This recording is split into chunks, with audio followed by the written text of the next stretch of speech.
pero para...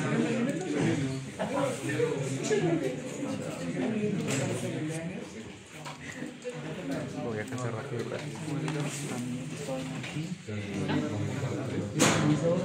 Entonces vamos a trabajar en el plano XY, vamos a tenerlo como referencia y vamos a hacer una extrusión.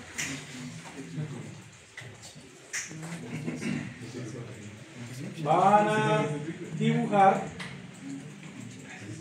el siguiente perfil, algo muy sencillito.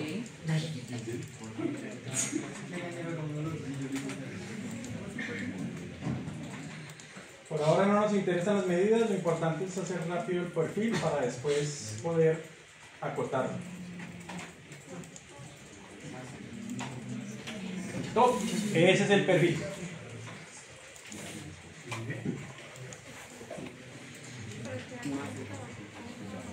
Entonces es una especie de letra Z o CS, bueno, es una cosita rara ahí.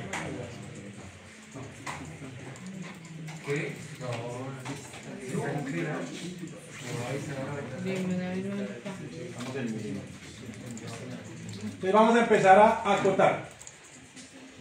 Entonces como primera medida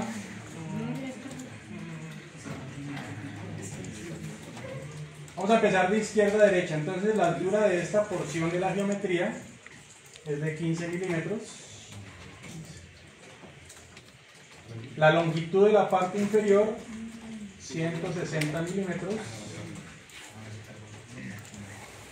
La distancia entre esta línea vertical de la parte de arriba y la línea vertical de la parte derecha, esta distancia que estoy acotando, es de 20 milímetros.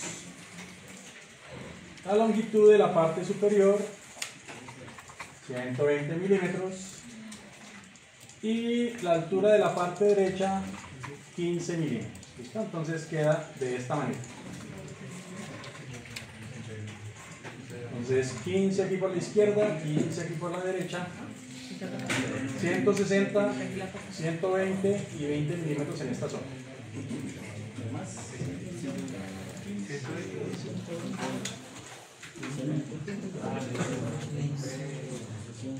Y nos queda pendiente una medida que es la altura total.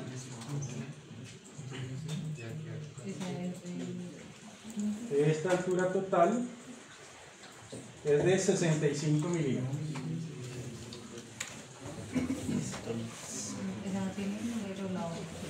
¿Listo?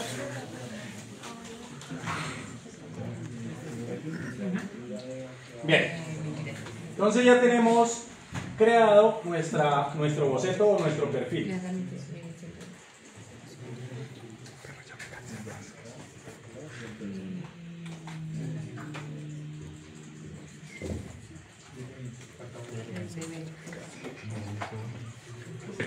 Otra cosita que es lo que...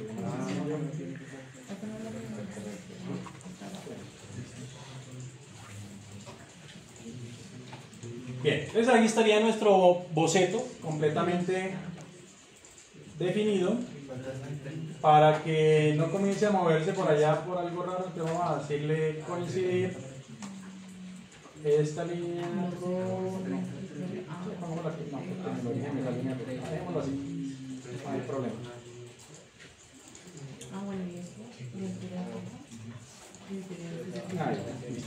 Ahí queda entonces nuestra geometría. Le decimos aquí terminar.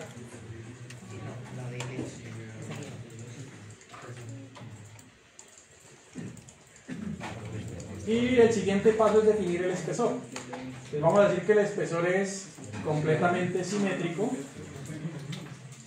y son 50 milímetros de espesor. ¿Listo? Vamos a guardar hasta acá, conjunto, y por defecto vamos a dejarle el nombre que tiene, pieza 1.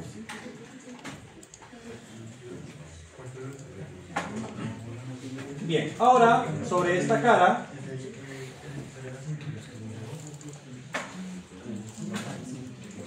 vamos a hacer un agujero.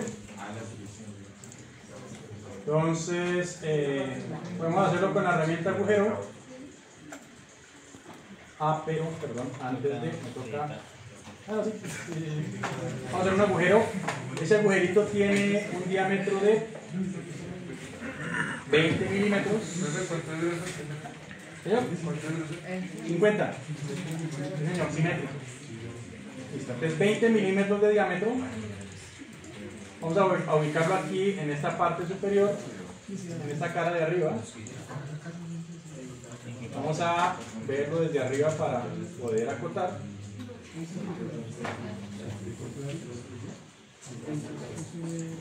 Entonces, desde el extremo derecho hasta el centro del circulito vamos a tener 60 milímetros, y desde la parte o desde el borde superior hasta el centro del circulito vamos a tener 25 milímetros. De la esquina al centro, ¿no? Sí. Y 25 de arriba. Le damos terminar y él automáticamente nos hizo el agujero completamente pasante.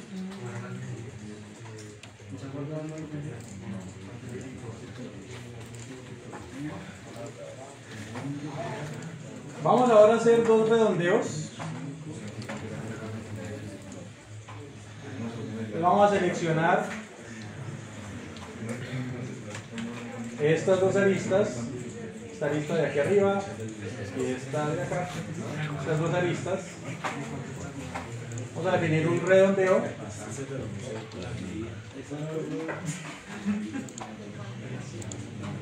El radio de redondeo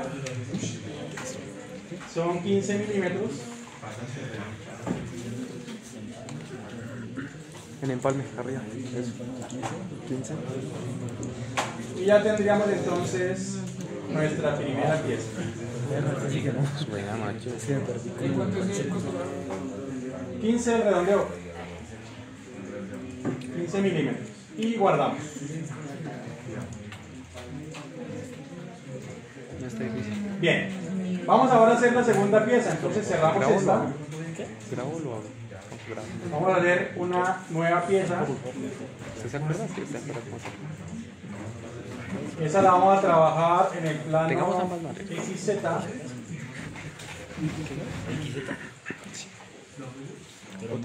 Otra sí. Y vamos a hacer una extrusión.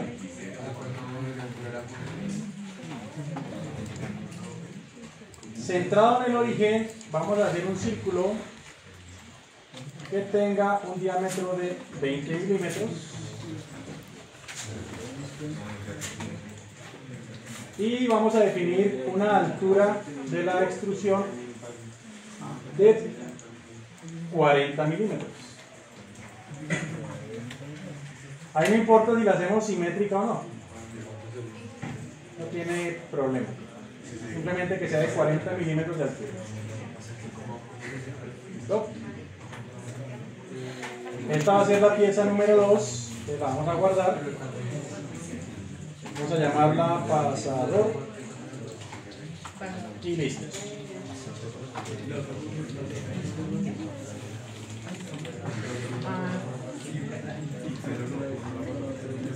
Vamos a hacer ahora la pieza número 3. Esa pieza también va a tener como origen el plano XY. Entonces seleccionamos el plano, le decimos extruir y ahora vamos a dibujar un perfil de la siguiente manera.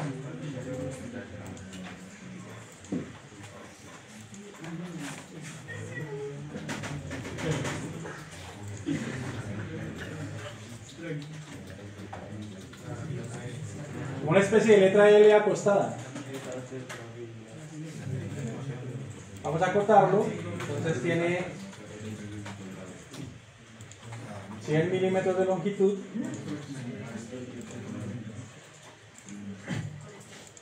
Tiene 50 milímetros de altura. En la parte inferior 20 milímetros de espesor. En la parte izquierda Tiene 15 milímetros de altura.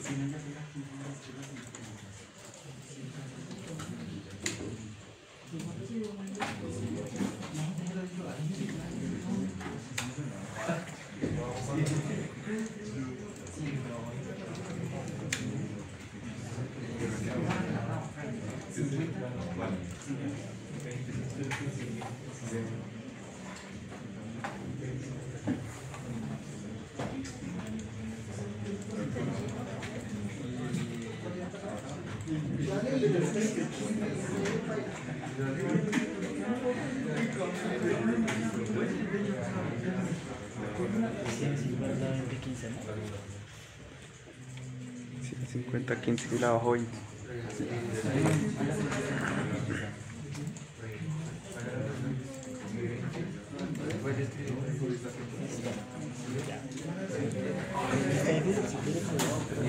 No, tengo las medidas por si. Ah, sí, ya lo está haciendo algo.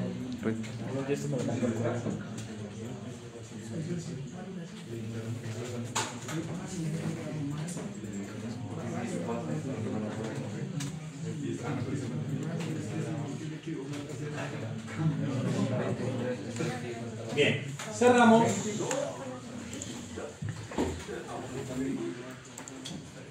Y vamos a definir un espesor simétrico de 50 milímetros.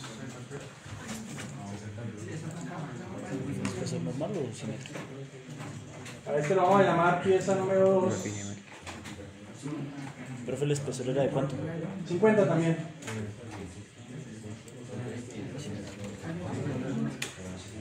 Y sobre la cara superior vamos a hacer otro agujero, que también tiene un diámetro de 20 milímetros, completamente pasante.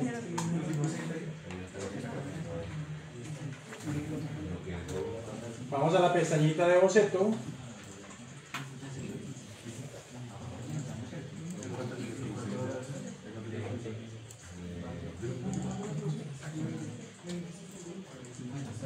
Vamos a colocar las cotas, entonces desde la cara superior hasta el centro, 25. Desde el extremo izquierdo hasta el centro,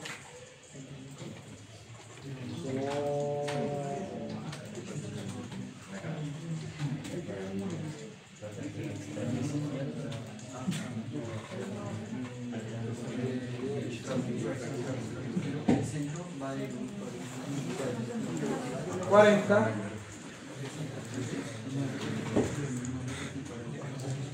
Y le damos a aceptar.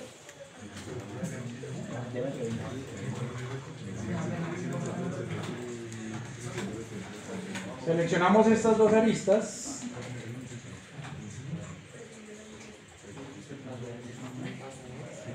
Damos un redondeo de 15 milímetros.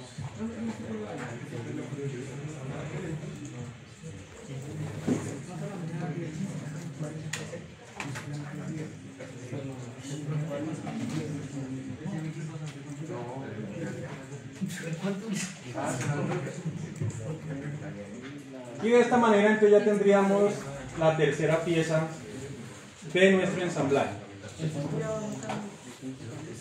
Bien. Cerramos.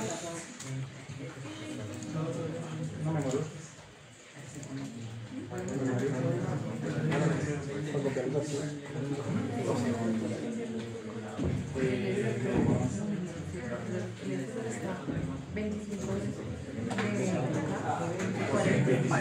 Nuevo ensamblaje.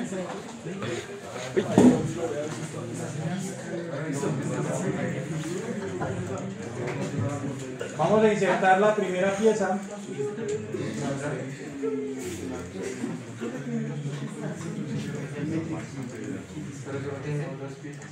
Esa pieza solamente una copia. Vamos a guardar de una vez el archivo. Ensamblaje 1. Vamos ahora a traer el pasador. Una sola copia. Y lo vamos a posicionar.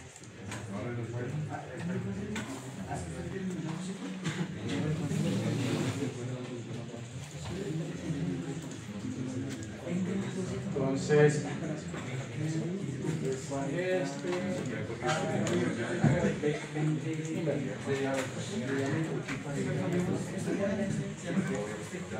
listos.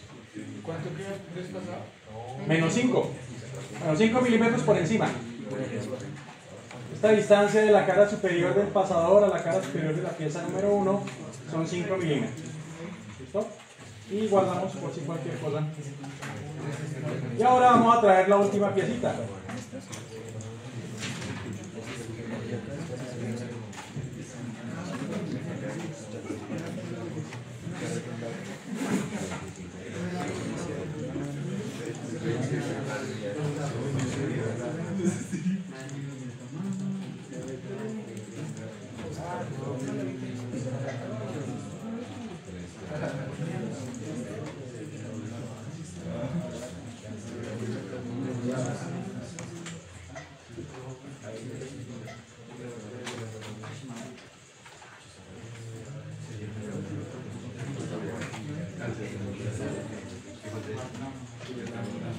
¿Listos? ¿Ya quedó?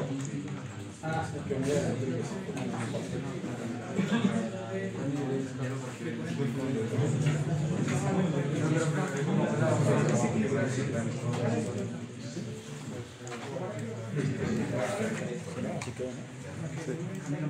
Bien. Vamos a mover el agujerito de esta piecita porque me quedó muy atrás. Entonces, vamos a editarla. Profe, ¿la tercera pieza tiene que quedar fija o se puede mover? Por ahora no importa, tiene que quedar así alineada como esa otra. Ah, ok. Gracias. Esto, vamos a ponerle acá.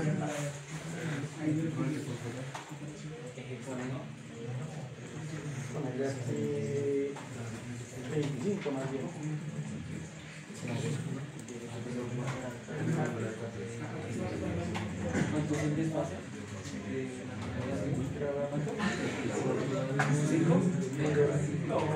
Y listo.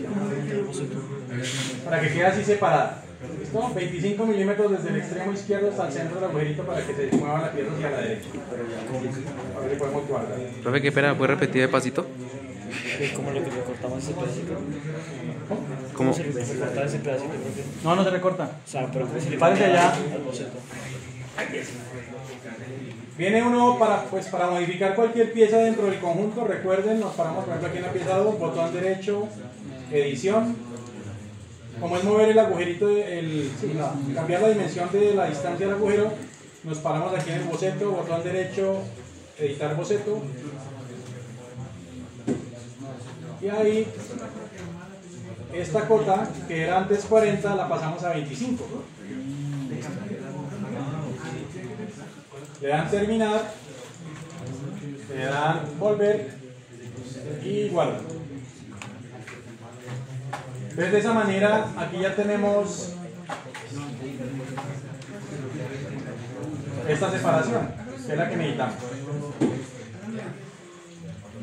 Bueno, una vez que tenemos nuestro conjunto ya completamente posicionado, vamos a ir aquí arriba a la pestaña que dice entornos, análisis de tensión, crear estudio, y aquí simplemente vamos a dejar todo por defecto. Solamente aquí le decimos, bueno, ¿qué es importante acá? Análisis estático número 1, tipo de análisis estático y aceptar. En el momento en que le damos a aceptar, el resto de las herramientas se activa. Y acá podemos ver los pasos que colocamos allá en el tablero. Pues primero está la definición de la geometría. Luego viene la definición del material.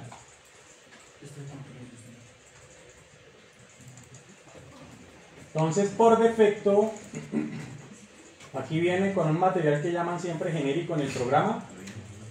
Pues todas las piezas tienen el mismo material, pero como tiene este signo de admiración, quiere decir que realmente no tiene un material asignado. Para eso entonces vamos aquí a este botón que dice materiales Nos paramos, traemos con aluminio.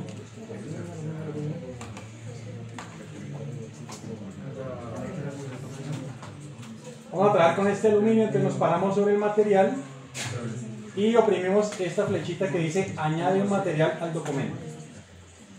Y ya tenemos disponible este material. ¿Listo? Y le damos aquí arriba cerrar, guardemos por si acaso. Y listos.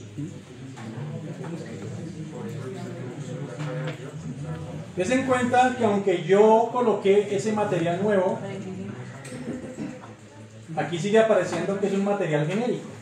Entonces, para podérselo asignar a nuestras piezas del conjunto, lo que vamos a hacer es nuevamente abrir aquí materiales, pero como ya tengo el aluminio disponible, voy a seleccionar pieza por pieza. Voy a seleccionar la pieza número 1 aquí en el área gráfica, me paro aquí en el aluminio, botón derecho, asignar a la selección, voy a parar aquí en el pasador, luego aquí en el aluminio, botón derecho, asignar a la selección, y luego a esta pieza número 3, botón derecho aquí, asignar a la selección.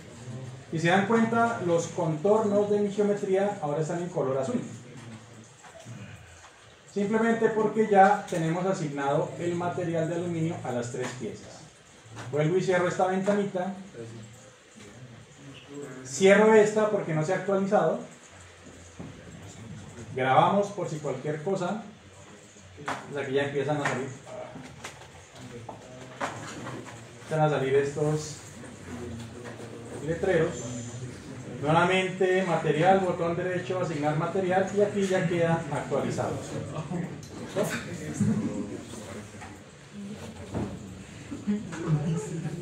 Bien.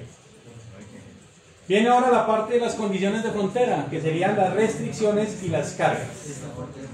Entonces, para eso vamos a girar acá. En esta cara voy a aplicar una restricción simulando que la pieza está empotrada. Entonces, para eso verifiquemos que aquí en análisis, en la pestañita de análisis, vamos a este espacio llamado restricciones. Seleccionamos esta opción que dice restricción fija. El programa me dice dónde quiere ubicarla, pues entonces yo selecciono esa cara. Y el programa automáticamente asigna esta etiqueta a esa cara. Y le decimos aceptar. Ahora vamos a poner una fuerza para que no se caiga eso en el espacio virtual. Porque si no le pongo antes, cuando le pongo la fuerza, sale a volar eso. Pues teóricamente, ¿no? Esto en realidad dice que es un problema de movimiento de cuerpo equipo. Que esa no la puede resolver porque pues no tiene de dónde tenerse. Ahora, sobre esta cara plana de la pieza número 2, vamos a colocar una fuerza. Entonces aquí en la pestañita o en la división que dice cargas, buscamos esta que dice fuerza, seleccionamos esta cara plana, pero recuerden por favor que por defecto el programa siempre coloca la fuerza entrando al área. Para eso oprimimos este botón que cambia la dirección, entonces se van a dar cuenta que esta flechita va a apuntar hacia afuera y vamos a ponerle una fuerza de 2500 newton.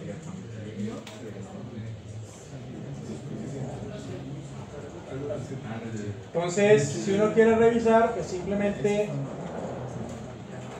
vamos aquí a restricciones y sabemos que esta es la restricción fija. Cargas, fuerza, y si yo quiero cambiarla, pues simplemente le doy doble clic, se abre nuevamente nuestro cuadro de diálogo y puedo modificar el valor. Entonces ya tenemos nuestras condiciones de frontera. También dijimos que una condición de frontera es el contacto entre piezas. Aquí es claro que entre esta pieza 1 y esta pieza 2 hay un contacto en esta superficie, ¿cierto? Aquí que es la superficie que es común, y obviamente entre el pasador y las dos piezas también hay un contacto ahí en la superficie del agujero. Entonces para eso nos paramos aquí en contactos, botón derecho, seleccionamos la opción de contactos automáticos para que los detecte y van a aparecer 3. Vamos a abrir esa carpetica, nos dice contacto tipo bloqueado. Este bloqueado quiere decir que es como si yo le hubiera echado super bonder a eso y se hubieran pegado sin poderse mover.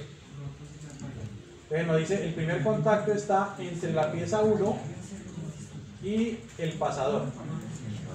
Vamos a abrir aquí un poquito para que se vea mejor. Pieza 1 y pasador. El segundo entre la pieza 1 y la pieza 2. Y si se dan cuenta, ahí queda, vamos esto un poquitico, ahí queda resaltada la superficie de contacto. Y la otra es entre el pasador y la pieza número 2. ¿Listo? Entonces, para el primer caso, si se dan cuenta, aquí está, aunque está resaltado todo el prisma, todo el cilindro, se ve aquí que está más resaltado esta zona, que es la que, en la cual el cuerpo del pasador está en contacto con el agujero de esta piecita de acá. Y la última, si se dan cuenta, ya se desplazó hacia abajo del cilindro, porque es la zona de contacto entre el pasador y esta pieza número 2. Si yo me paro aquí donde dice pieza 1, pieza 2, pues me va a aparecer resaltada esta superficie, que es la superficie de contacto entre esas dos piezas planas. Bien, ahora vamos a hacer una modificación a este contacto, porque en la realidad, cuando yo coloco un pasador, esas dos piezas no van a estar pegadas ahí. Recuerden, este tipo de contacto bloqueado es porque están pegados de alguna manera, con un adhesivo o algo así. Yo simplemente voy a hacerle botón derecho, editar contacto, y aquí podemos ver qué tipos de contactos hay en el programa. Entonces tenemos bloqueado, separación, deslizante sin separación, separación y no es deslizante, se tiene fricción, ajuste por contracción no deslizante, o puede ser que entre los dos haya un resorte. Entonces, sin necesidad de dibujar el resorte, yo puedo asumir un resorte, la acción de un resorte entre los dos. Entonces, vamos a dejarlo, esta tercera opción que dice deslizante sin separación. ¿Listo? Y le decimos aceptar. Entonces, en cuenta que antes este bloqueado número 2 estaba dentro de esta carpetica. En el momento en que le dé aceptar, se va a crear otra carpeta que se llama deslizante, y ahí va a estar esa relación. Bien, ya tenemos entonces todas nuestras condiciones de frontera. Ahora viene la parte del enmallado. Pues para eso hay dos opciones. Nos paramos aquí en la malla, botón derecho, vista de malla, o vamos aquí a la parte superior y oprimimos este botón que dice vista de malla. Entonces vamos a oprimir ese, a ver qué nos saca por defecto el programa.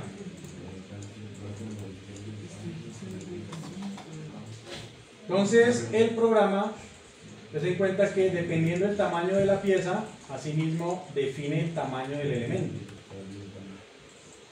Aunque aquí en el cuerpo del sólido se ven triangulitos, recuerden que ese tipo de elemento es un tetraedro. Entonces tendríamos... Qué estabilidad tan perla de la cámara, ¿no? Me estoy moviendo y no se mueve. Esto sería la cara número 1. Vea, me muevo. Cara número 2. La base sería otro triangulito y la de atrás sería otra. Tendríamos 4 caras. Entonces, por eso es que aquí, en cualquiera de los sólidos que veamos, vemos triangulitos. Pero en realidad, esas son las caras de uno de estos elementos. Y en los vértices de cada uno de esos elementos vamos a tener los nodos, que es donde el programa va a plantear las ecuaciones de equilibrio. ¿Listo? Si miran en la parte superior izquierda de su pantalla, hay un resumen. Les dice, nodos 7316, elementos 4161. ¿Por qué son menos los elementos? Pues fácil, porque los elementos tienen 4 nodos. Y algunos de los nodos son compartidos con otros. Entonces, por eso siempre va a ser mayor el número de nodos que el número de elementos. Y recuerden que, como ya les había comentado antes, en los nodos es donde yo planteo las ecuaciones de equilibrio. Como estamos en 3 dimensiones, serían 3 ecuaciones por cada nodo, o sea, algo así como un sistema de 21.000 ecuaciones con 21.000 incógnitas. ¿Listo? Bien. Ahora, recordando lo que dijimos acerca de la aplicación o el cálculo de la integral, necesitábamos que la base de ese rectangulito fuera lo más pequeño. Aquí también necesitamos que la distancia entre los vértices sea más pequeña todavía. Y además, bueno, vamos a ver. Sí.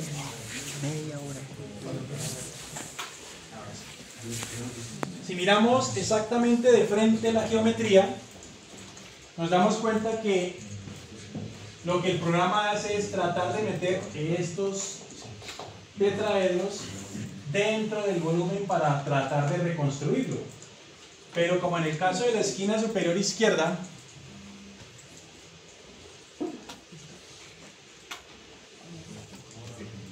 aquí vemos que entre el contorno original de la geometría y, por ejemplo, esta lista y esta lista de los elementos, hay un espacio de material que no se ha llenado. Entonces también por eso es importante que el tamaño de los elementos sea más pequeño para que se pueda llenar mejor. Y si nosotros miráramos, vamos a ocultar el pasador y vamos a mirarlo desde arriba. Entonces se encuentra que esto que inicialmente era un círculo, ahora quedó 1, 2, 3, 4, 5, 6, 7, 8, convertido en un octágono. ¿Y esto qué va a suceder? Pues simplemente mi círculo va a ser más grande, entonces estamos llenando de material en zonas donde no las hay. ¿Bien? Entonces por esa razón hay que refinar la malla. Entonces para eso hay dos opciones. Vamos a mostrar el pasador. La primera es utilizando esta herramienta que se llama configuración de malla. La configuración de malla funciona a partir de un valor numérico que coloquemos nosotros acá, y por ese tamaño o por ese factor el programa va a multiplicar la longitud de mi elemento o del sólido para sacar un estimado de la longitud de la arista del elemento. Entonces, entre más pequeñito sea el elemento, perdón, ese número, pues más pequeñito va a ser el tamaño del elemento. Entonces, esta configuración de malla es global, quiere decir que se le va a aplicar a todas las piezas que yo tengo. Entonces, vamos a darnos cuenta cómo este numerito va a aumentar significativamente. Entonces, una vez que yo he reducido aquí, recuerden, aquí estaba punto 1, ahora lo coloqué punto 0.5, le damos a aceptar, y aquí al lado de la malla aparece este rayito, quiere decir que hay que actualizarlo. Entonces, botón derecho, actualizar malla.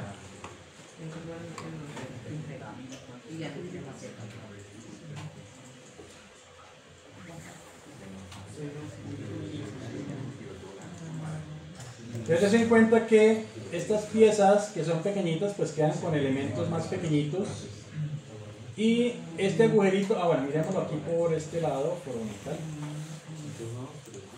Aquí todavía tenemos el inconveniente de que tenemos espacio vacío, pero eso se puede solucionar de la siguiente manera. Para no tener que enmallar más pequeño todavía en estas zonas, por ejemplo, existe esta otra herramienta, esta de acá, que se llama control de malla local. Permítanme ver si puedo mostrar el dibujito. Ahí, bueno, casi se ve. Allá cuando ustedes lo miren, se van a dar cuenta que lo que va a pasar es que yo puedo seleccionar, por ejemplo, esta superficie y solo a ella aplicarle el refinamiento. Entonces se cuenta que solo en ese pedacito la malla es más pequeñita. El resto trata de acomodarse un poquitico a esa nueva distribución, pero en general mantiene el mismo enmallaje. ¿Listo? Entonces vamos a usar esa herramienta y la vamos a aplicar en estas zonas curvas, estas dos. Una vez que se seleccionan las caras o las aristas, vamos a definir un tamaño de 5 milímetros, por ejemplo. Y nuevamente hay que actualizar la malla. Entonces miremos aquí cómo cambia el enmallado ahorita. Entonces, si se dan cuenta, se volvió más fino la malla. Si lo miramos desde la derecha, bueno, desde la vista derecha, ya se aproxima mucho más y esta separación ha disminuido notoriamente. Y como dijimos anteriormente, pasamos de 7000 a 41000 nodos. Solo con ese pequeño cambio. ¿Qué va a pasar? Resulta que en este tipo de análisis por elementos finitos hay algo que se llama sensibilidad de malla.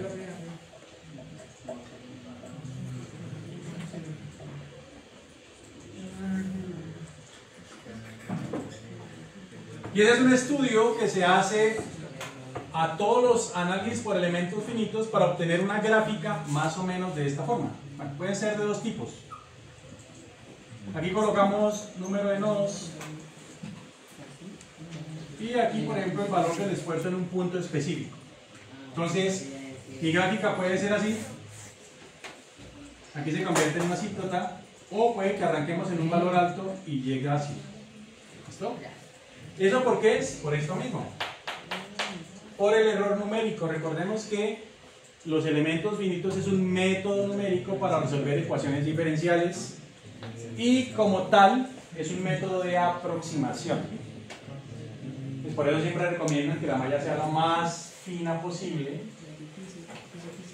pero de acuerdo a estas dos gráficas, a partir de un punto en particular, no importa si yo incremento en 1.000.000 de nodos, pues el resultado solamente va a variar por allá en la tercera o cuarto decimal. ¿Sí? Tranquilos que eso después les toca una tareita de eso, no se afanen. Listo. Entonces, ya conociendo ese número de nodos, ahora sí podemos resolver nuestro ejercicio. Entonces revisemos, ya tenemos el conjunto, ya definimos el material, ya definimos las restricciones, las cargas, los contactos, la malla, y los resultados los va a sacar el programa automáticamente. Para eso, vamos a este botoncito que dice simular, 1080. aparece este cuadro de diálogo en el que aclara qué es lo que va a hacer y simplemente le decimos ejecutar. ¿Se en cuenta la velocidad con la que va avanzando esa barra? Ya resolvió.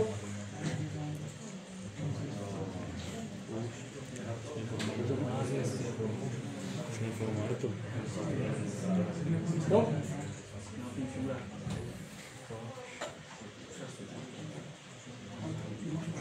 Eso fue lo que le pasó a nuestro conjunto.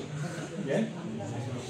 Entonces, como se dan cuenta, este conjunto que es tan simple, dos piezas muy sencillitas con un pasador,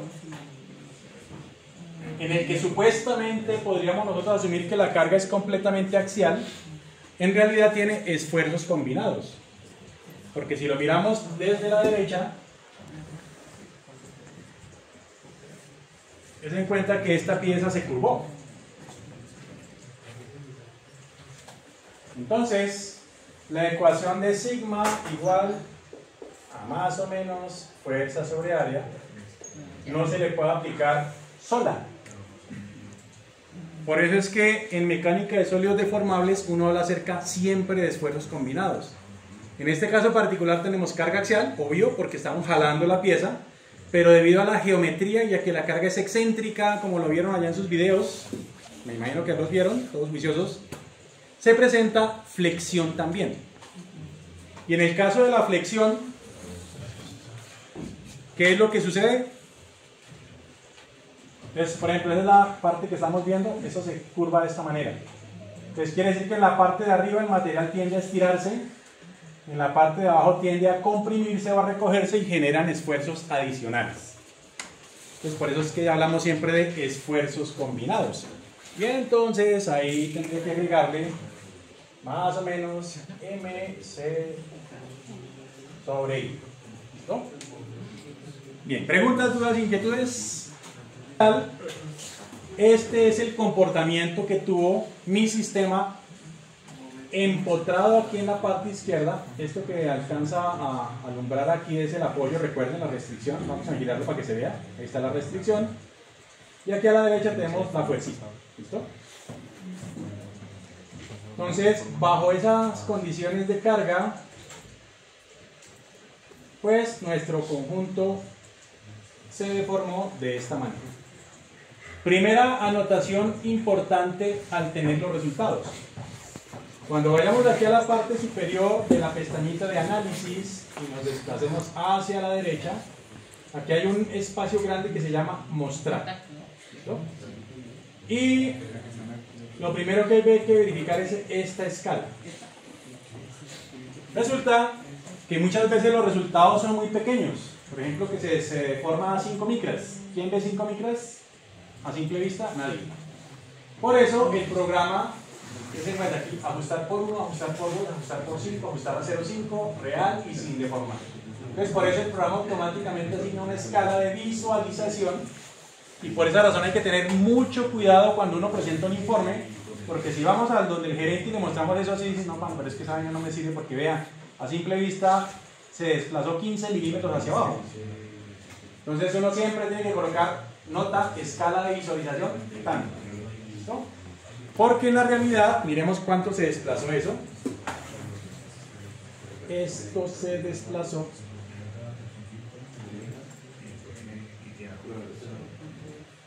0,3 milímetros. La zona que más se desplazó fue esta de acá, 0,3 milímetros. ¿Sí?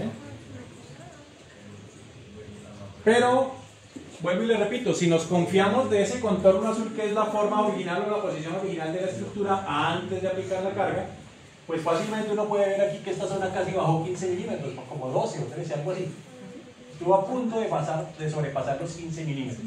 Y acá pues con más veras, esta separación es pequeñita. Pero por eso hay que tener en cuenta no solamente el resultado de la izquierda, sino también la escala de visualización. ¿Listo? Aquí está. ¿Cómo se visualizan los resultados? Simplemente nos paramos aquí en esta carpetita de resultados, la abrimos y le damos doble clic a lo que queramos ver. Entonces, por ejemplo,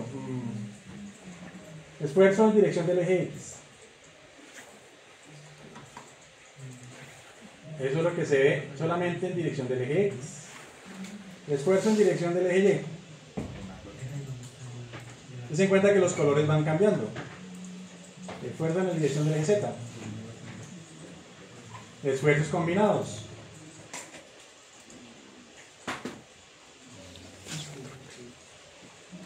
¿Listo? Entonces, por eso es que cuando yo tengo aquí, por ejemplo, esfuerzos únicamente en dirección del eje X, esta zona que teóricamente estaría sometida únicamente a carga axial, esta porción de la pieza, tiene esfuerzos positivos y negativos.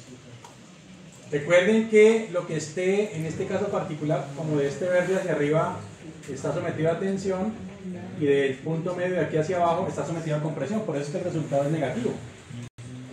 Y tenemos ese comportamiento aquí. Si queremos saber cuánto vale ese esfuerzo, porque estamos viendo esfuerzos o tensiones, vamos aquí a mostrar resultado. Aquí a la izquierda hay un botoncito que dice sonda y hacemos clic en